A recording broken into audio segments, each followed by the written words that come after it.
Did you know without trans women, women don't exist? Which is a remarkable statement from this very well-informed lady. Let's have a listen to her argument and analyze it as we go through. Womanhood does not exist without trans women.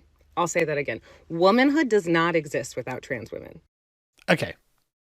If womanhood is not a thing, do women precede trans women, or do trans women precede women?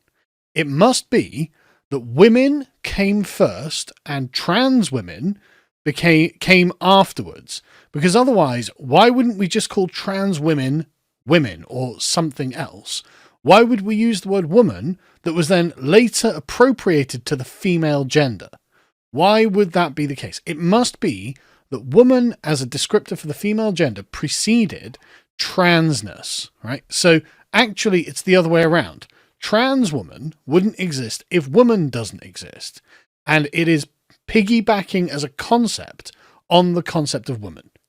So that is just factually, logically how it must have been. Please continue your argument. Without trans women, womanhood is not a choice. Womanhood isn't a choice. You don't have a choice. Me being a man is not really a choice. You being a woman is not a choice. When you become an adult human female, you are what we call a woman. When I become an adult human male, I am what we call a man. This is not a choice. And the funny thing about this is that this person identifies, later on in the videos you'll see, as a cis woman. So, I'm a cis woman, but I choose to be a cis woman. How do you know? How do you know you chose to be a cis woman? Surely to prove that you're choosing the thing that you think that you are, you have to actually make sure you're not just choosing the thing that biologically and the patriarchy is expecting you to be, right? Otherwise, you don't really know it's a choice. But also, I don't think people do get to choose. I think you are just an adult human female or an adult human male, and anything else is you playing pretend, really, right? You're saying to the rest of the world, look, I would like it if you would pretend with me.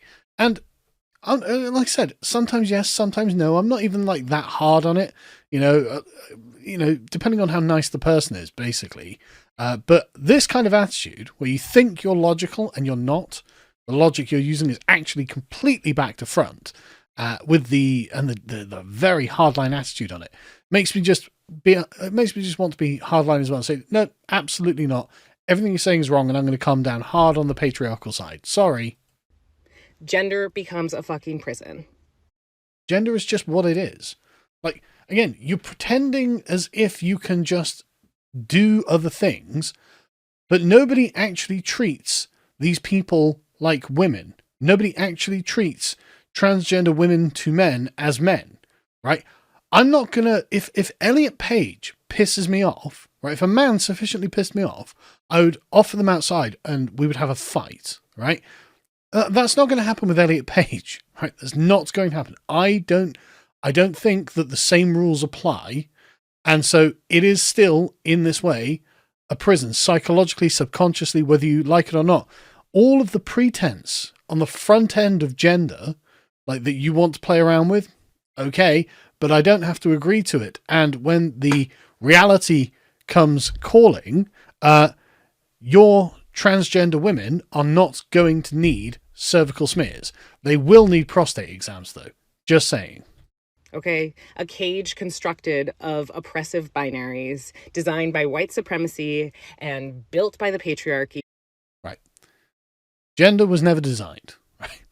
Gender is gender, and it is valid to draw a distinction between sex and gender, but that doesn't mean they're independent of one another. Genders are built on sexes. So the gender role for male, which we all know, you've got to be relatively tough, open doors for women. We've got our own cultural things. If you're in Islamic countries, maybe it has an aspect of violence towards women. If you're a woman, maybe you have to walk behind your man, etc., etc. Gender as a social performance is different to sex, but it is, like I said, built on top of it and deeply connected to it. No matter what Judith Butler says, they are not separate and floating entities with ne'er the twain shall meet. So that's nonsense. Secondly, this social institution that is the gender roles that we have in society was, again, not constructed. It was inherited after a long series of millions and millions and millions of different small negotiations on how we would, as men and women, like to live together. No one constructed it. The patriarchy, God willing, didn't do this. This was the natural response and result of men and women just living together, which is why every culture has these gender roles. Like almost every culture. And then when you see like a weird anomaly, the exception proves the rule. These things are not like chosen. Again, we inherit them because you need them. You need protection from men. Okay, that's what this comes down to. And that's all the patriarchy has ever wanted for you. To protect you from the excesses of men. Because I'm telling you, like opening the door to certain men and giving them an out, like in Britain today and yesterday, there was a headline: rapists will no longer be able to identify as female when they go to prison. So isn't that amazing? Isn't that amazing? The patriarchy is protecting female prisoners from male rapists who want to identify as transgender to get into the female prison to carry on raping. Google Karen White if you want an example of this. And facilitated by cis white women. And trans women had previously busted down the doors to those fucking cages and... Sorry, facilitated by cis white women. That nearly slipped me by there. As if only cis white women are interested in female-only spaces away from men. Do you think women in India aren't like, yeah, no, we need a space away from the men? Do you think women in Arabia?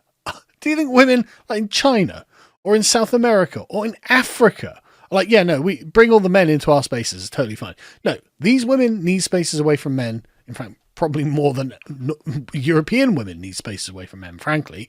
But this isn't... I love the way that you think. Cis white, what are you talking about? It's just women, love.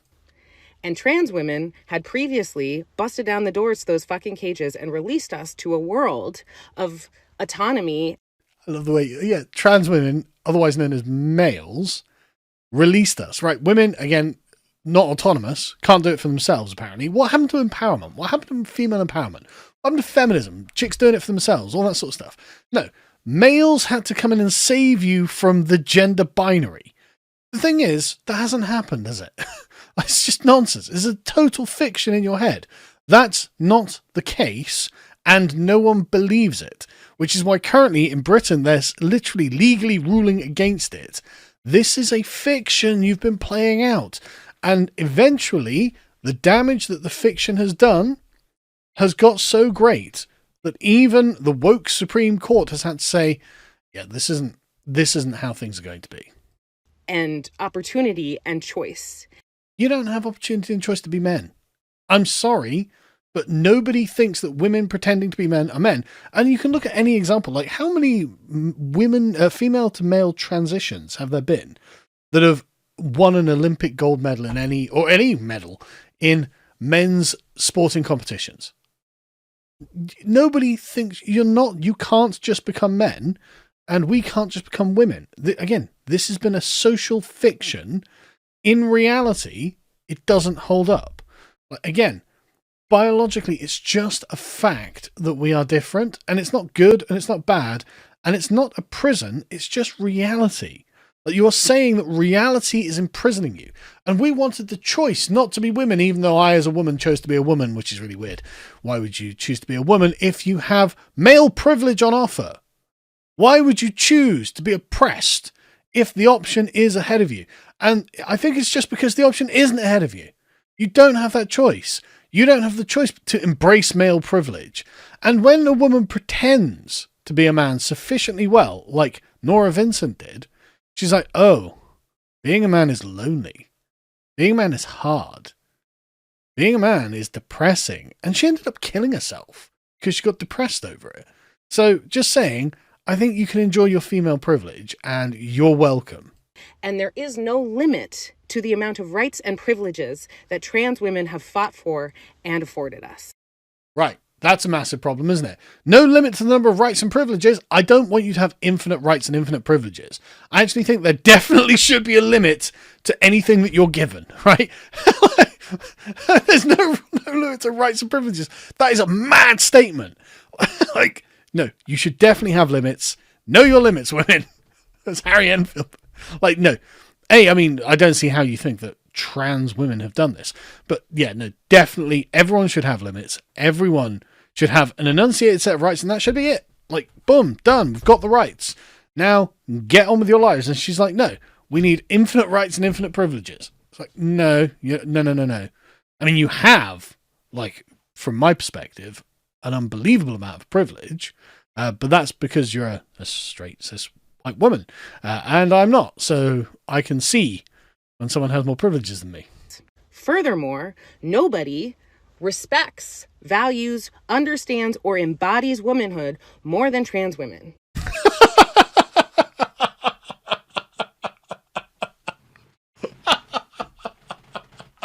That's so good.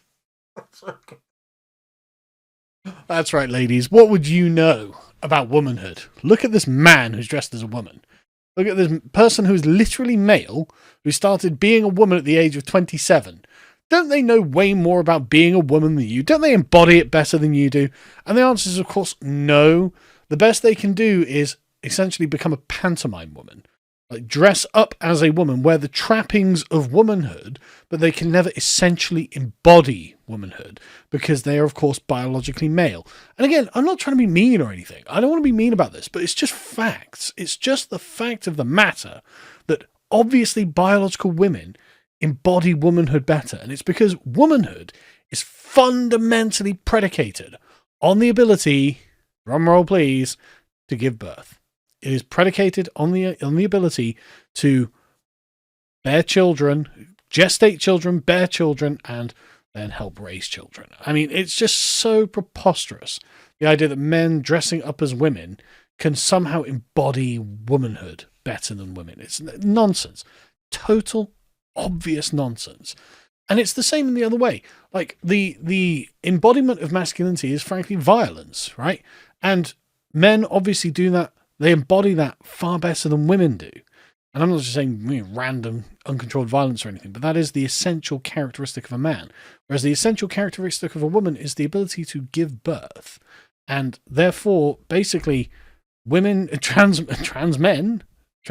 women, can never actually properly embody womanhood.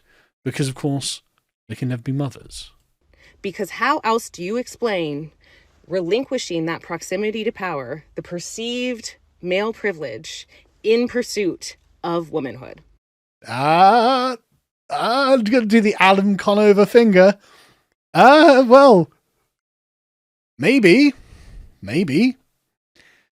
It's not actually as much of a privilege as you think. And actually, these men, again, think about this, maybe they're moving towards the power and not away from it. Maybe they are moving into what they think is a role that comes with actually a lot more social privileges than being male does. Because I tell you what, I actually don't really think that me being a man has got me very much. I think me being a hardworking and in some aspects talented person has got me to where I am. I don't think me just being a man has helped, because I know loads of men who would like to be where I am, but are not where I am. And so surely there has to be something other than being a man that's put me in this position, not them, right? And, you know, when you compare me to like Joe Rogan has talents I don't have, and therefore he has things that I don't have. None of that came from us simply being men. But again, like, I love the idea that you think womanhood isn't a position. I mean, you've just said they've got unlimited rights and privileges, which I agree with. Basically, they won't give it to you by trans women.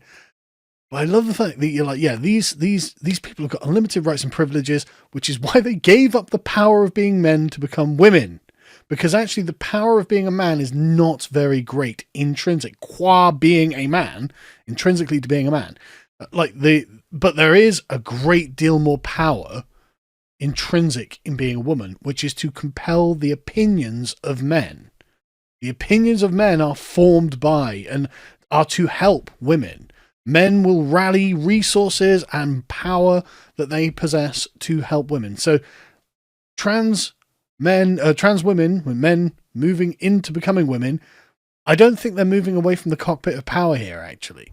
I think they might be moving towards it. I think the reason you don't see that is what we could call female privilege, which you've just said is unlimited.